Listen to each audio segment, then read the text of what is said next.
बेटा किशोर, जब तेरे बापू हमें छोड़कर गए थे, तब से मैंने तुझे अपने बेटे की तरह पाला, पढ़ाया, लिखाया और तेरी शादी भी करवाई। अब तू बड़ा हो गया है, इसलिए मुझे लगता है कि अब घर का बंटवारा कर देना चाहिए। चाचा जी, आप मेरे लिए बापू समान हैं। आपने जो कुछ भी किया मेरी भलाई के लिए ही किया है। आज अगर आप बंटवारे की बात कर रहे हैं तो मुझे पूरा यकीन है कि आप जो भी फैसला लेंगे मेरे हित में ही होगा। मुझे कोई एतराज नहीं है।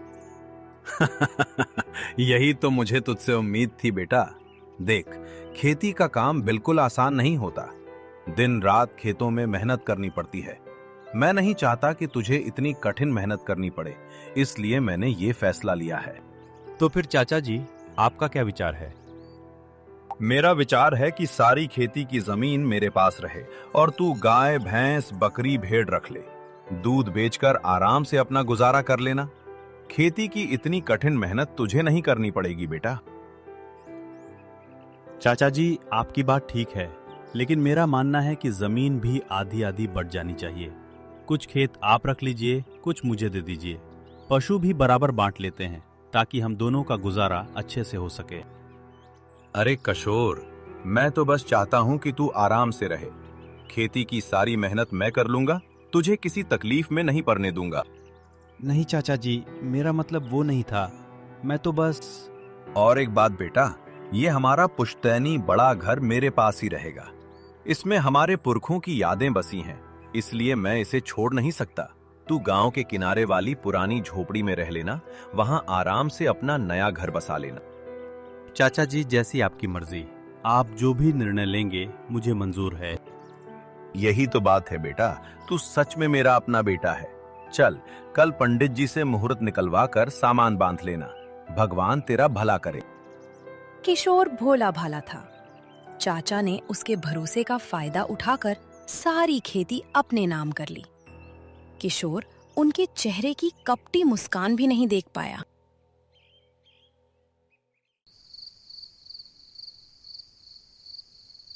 रात का समय। चाचा और चाची अपने कमरे में अकेले बैठे हैं। दरवाजा बंद है। चाचा का चेहरा अब पूरी तरह बदला हुआ है। आंखों में चमक, होठों पर शैतानी मुस्कान। हो गया जी, किशोर मान गया। मान गया भगवान, पूरा का पूरा मान गया। एक शब्द भी जुबान से नहीं निकाला आगे से। वाह जी वाह, आप तो सचमुच बड़े चतुर निकले। मुझे तो डर था कि वो जमीन के बारे में जिद करेगा। मैंने उस लड़के को पाला है, मैं उसकी रग रग जानता हूँ। उसे बस इतना कहना था कि मैं तेरी भलाई चाहता हूँ, और उसकी आंखों में आंसू आ गए। उसने एक बार भी नहीं सोचा कि असलियत क्या है। सच कहूँ तो आपने उसकी पढ़ाई पर, उसकी शादी पर जो खर्चा किया वो तो वसूल हो ही गया। अब वसूल? उससे भी ज्यादा। सारी उपजाऊ जमीन और बड़ा घर मेरे पास है। वो बेचारा दूध बेचकर गुजारा करेगा और मैं खेती से खूब पैसा कमाऊंगा। जी सुनिए, एक बात है, अगर किशोर को बाद में पता चल गया या उसने जमीन वापस मांगी तो? अरे भगवान, चिंता मत कर, वो मुझे बाप समान मानता है। मैंने जो कह दिया वो कभी उसका विरोध नहीं करेगा। गांव के किनारे एक पुरानी जर्जर झोपड़ी। छत से कहीं कहीं रोशनी झांक रही है। अंदर किशोर और उसकी पत्नी बैठे हैं। पत्नी का चेहरा गुस्से और दुख से भरा है। ये क्या किया आपने? सारी जमीन चाचा जी के पास, बड़ा घर भी चाचा जी के पास, और हम इस टूटी झोपड़ी में आकर बैठ गए। ये कैसा बंटवारा है ये? तुम समझ नहीं रही। चाचा जी ने जो किया मेरी भलाई के लिए ही किया है। उनका कहना है कि खेती की मेहनत बहुत कठिन होती है, इसलिए उन्होंने मुझे पशु दिए हैं। आराम से गुजारा? कैसे गुजारा होगा इतने में? ना जमीन है, न ठीक से रहने को घर है। आपके चाचा ने आपको ठग लिया और आप अब भी उन्हें भला आदमी समझ रहे हैं। नहीं, ऐसा मत कहो। चाचा जी ने मुझे पाला है, पढ़ाया है, मेरी शादी करवाई है। वो मेरा बुरा कैसे चाहेंगे? मैं ये नहीं कहती कि उन्होंने आपकी परवरिश नहीं की, लेकिन अच्छी जमीन और बड़ा घर अपने पास रख लिया और आपको सिर्फ पशु और ये झोपड़ी दे दी। मुझे समझ नहीं आ रहा। हो सकता है तुम सही कह रही हो, लेकिन मैं चाचा जी पर शक नहीं कर सकता। उन्होंने इतना कुछ किया है मेरे लिए। मैं जानती हूँ आप अपने चाचा का बहुत सम्मान करते हैं, लेकिन अब हमें आगे का सोचना होगा। सिर्फ दूध बेचकर हमारा घर नहीं चलने वाला। तो क्या करें? मुझे तो कोई रास्ता नहीं सूझ रहा। सुनिए, मेरे मन में एक बात आई है। हम कोई छोटा मोटा खाने पीने का काम क्यों न शुरू करें? एक ठेला लगाएं चौराहे पर। ठेला? लेकिन पैसे कहाँ हैं हमारे पास इतने सारे सामान के लिए? ज्यादा पैसे नहीं चाहिए शुरुआत में। थोड़ा सामान, एक छोटी ठेली और मेहनत।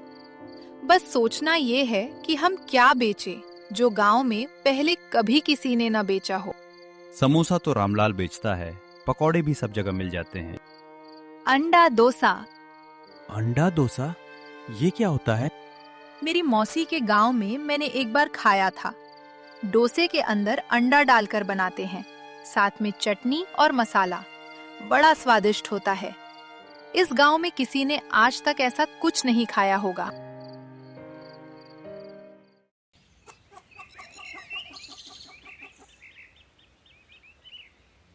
अगली सुबह गांव के चौराहे पर किशोर अपनी पुरानी लकड़ी की थैली सजाकर खड़ा था।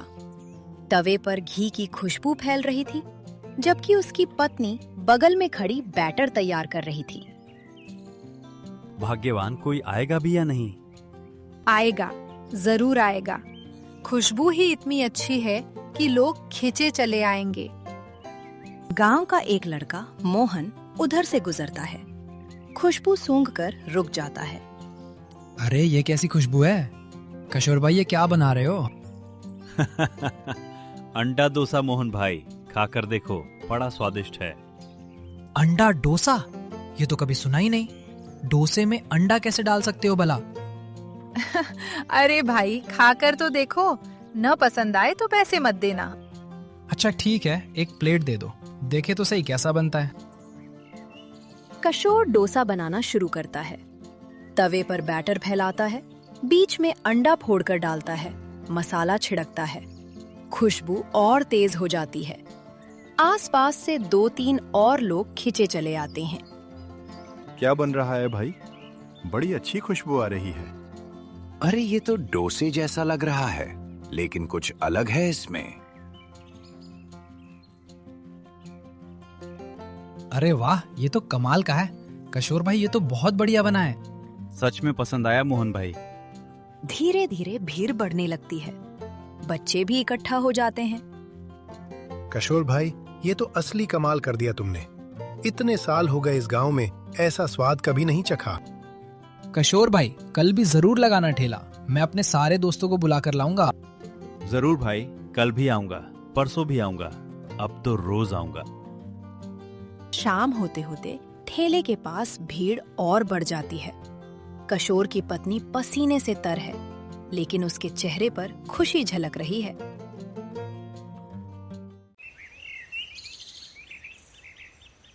खेतों में सुबह का समय। चाचा अपने खेत में खड़े हैं, मजदूरों को निर्देश दे रहे हैं।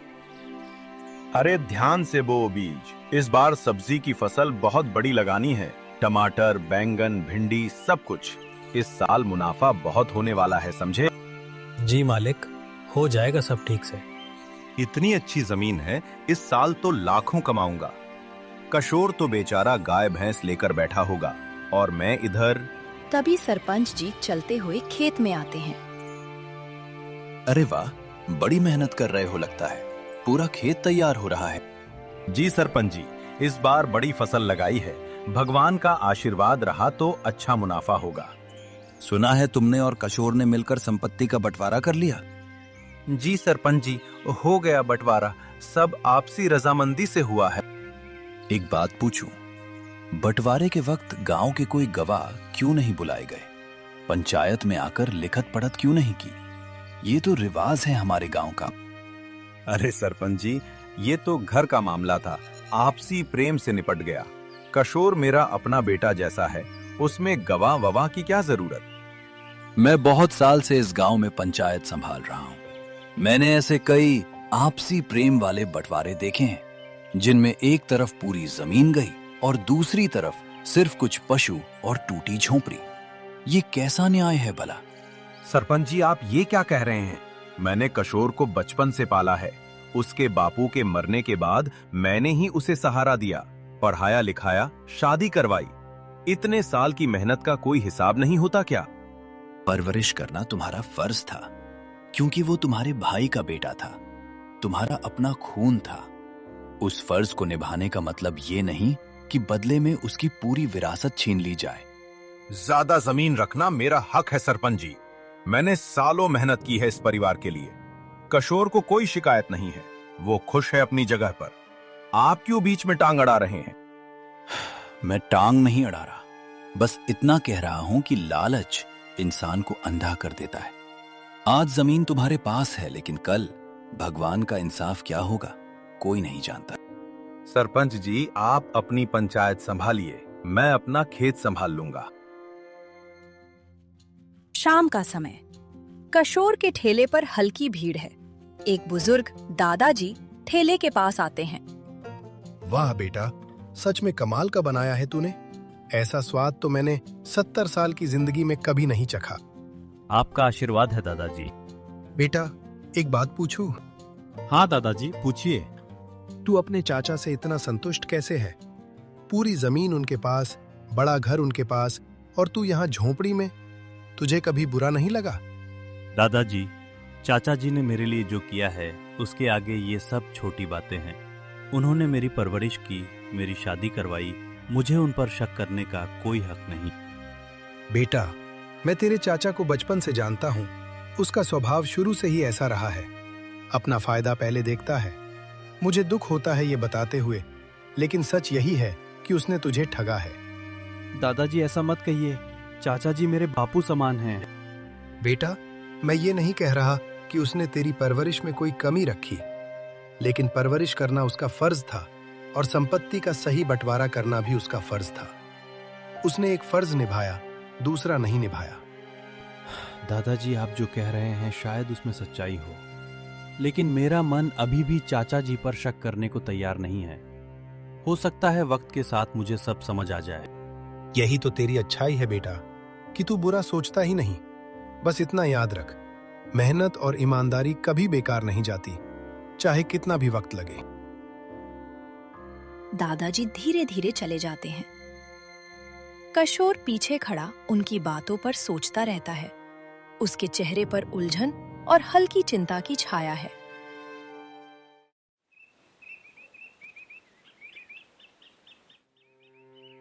कई हफ्ते बीत जाते हैं। आसमान में बादल नहीं है, धरती सूखी और फटी हुई है। चाचा के खेत में पौधे मुरझाए हुए हैं। चाचा परेशान चेहरे से खेत में खड़े हैं। हे भगवान, इतने महीने हो गए, एक बूंद पानी नहीं बरसा। ये फसल तो पूरी बर्बाद हो जाएगी। मालिक, टमाटर के पौधे तो पूरी तरह सूख चुके हैं। बैंगन भी अब बचने वाले नहीं लग रहे। मालिक, हमारी मजदूरी का भी पिछले महीने से हिसाब बाकी है। अब और इंतजार नहीं कर सकते हम। अरे भाई, थोड़ा सब्र करो। फसल बिकेगी तो तुम्हें भी पैसे मिल जाएंगे, मुझे भी मुनाफा होगा। मालिक, फसल ही तो सूख गई है, बिकेगी कैसे? हमें तो आज ही पैसे चाहिए। घर में राशन खत्म हो गया है। ठीक है, कल तक इंतजाम करता हूँ। आज जाओ तुम लोग। मजदूर चले जाते हैं। चाचा अकेले खेत में खड़े सूखी जमीन को देखते हुए माथा पकड़ लेते हैं। अगले दिन सेठ के गोदाम के बाहर चाचा एक बैलगाड़ी में कुछ मुरझाई हुई सब्जियां लेकर पहुंचते हैं। सेठ बाहर खड़े होकर सब्जियों की जांच कर रहे हैं। सेठ जी, ये देखिए, इस बार की फसल लाया हूँ। थोड़ी कम है इस बार, लेकिन ये क्या है? ये टमाटर तो आधे सूखे हुए हैं, ये बैंगन भी मुरझाए हुए हैं। ये माल तो बिकने लायक ही नहीं है। सेठ जी, सूखा पड़ गया था इस बार, बारिश ही नहीं हुई। फिर भी जितना बचा सका उतना ले आया हूँ। आप थोड़ा कम दाम में ले लीजिए, मेहरबानी होगी। मैं व्यापारी हूँ, दान पुण्य नहीं करता। मेरे ग्राहक अच्छा माल मांगते हैं। ये खराब सब्जियां मैं किसी भी दाम पर नहीं ले सकता, क्योंकि ये बिकेंगी ही नहीं। और न बिकने वाला माल मेरे गोदाम में सड़ेगा, उल्टा मेरा ही नुकसान होगा। सेठ जी मेरी बात समझिए, मजदूरों की मजदूरी बाकी है, साहूकार का कर्ज चढ़ा है। अगर आपने भी मना कर दिया तो मैं कहाँ जाऊंगा? मुझे आपकी परेशानी समझ आती है, लेकिन व्यापार में भावनाओं की कोई जगह नहीं होती। आप जानते हैं ना, खराब माल खरीदकर मैं अपने ग्राहकों का भरोसा नहीं तोड़ सकता। तो फिर ये सब सब्जियां बेकार चली जाएंगी? इतनी मेहनत, इतना पैसा। मैं आपकी मदद करना चाहूंगा, लेकिन इस तरह नहीं। अगली बार जब अच्छी फसल लाइएगा, मैं जरूर खरीदूंगा। अभी के लिए माफी चाहता हूं। क्या गलती कर बैठा मैं? किशोर तो छोटी सी ठेली से भी अपना गुजारा कर रहा है और मैं इतनी बड़ी जमीन लेकर भी कंगाल हो गया।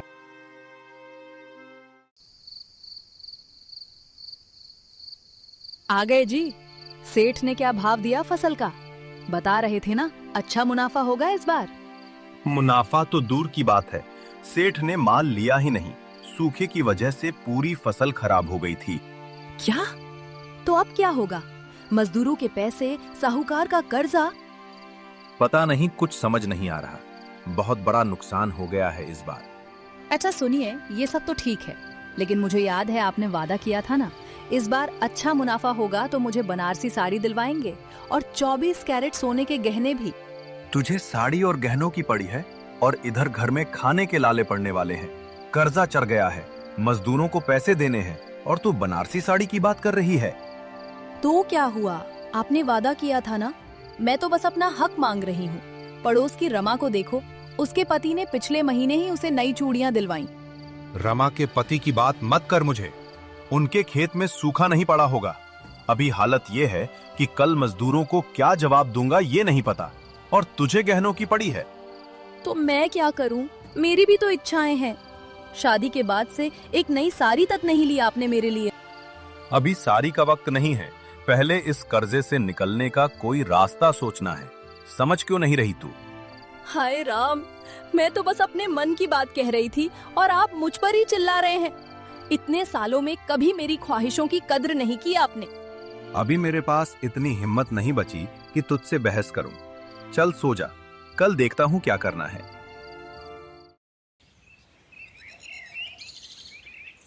कुछ दिन बाद सेठ के गोदाम पर चाचा उदास मन से काम मांगने पहुंचते हैं, जहां सरपंच जी पहले से मौजूद होते हैं। सेठ जी, अब मेरे पास कोई और रास्ता नहीं बचा। फसल बर्बाद हो गई, कर्जा चढ़ गया है। क्या आपके गोदाम में कोई काम मिल सकता है मुझे, मजदूरी पर ही सही? मजदूरी? आप तो इतनी बड़ी जमीन के मालिक हैं। थी सेठ जी, अब हालत खराब है, कोई और चारा नहीं बचा। मैंने पहले ही कहा था ना, लालच का अंजाम अच्छा नहीं होता। आज वही हुआ जिसका मुझे डर था। सरपंच जी, मेरी समझ में नहीं आ रहा अब क्या करूं। न जमीन से कुछ निकल रहा है, न कोई और रास्ता दिख रहा है। एक बात कहूं, लालच ने तुम्हें यहां तक पहुंचाया है, लेकिन अभी भी एक रास्ता बचा है, सच्चाई और माफी का रास्ता। क्या मतलब सरपंच जी? किशोर के पास जाओ, उससे माफी मांगो, बता दो कि तुमने उसके साथ क्या किया था।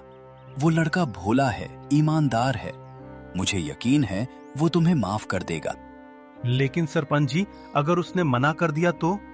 अगर उसने मुझे अपने घर से निकाल दिया तो? मैं उसका सामना कैसे करूंगा? इतना कुछ किया है मैंने उसके साथ। मैं उस लड़के को जानता हूं, वो आज भी तुम्हें बाप समान मानता है।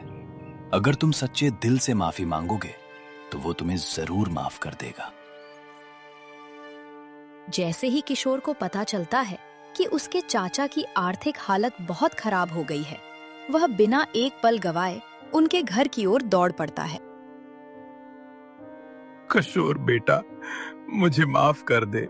मैंने तेरे साथ बहुत बड़ा अन्याय किया।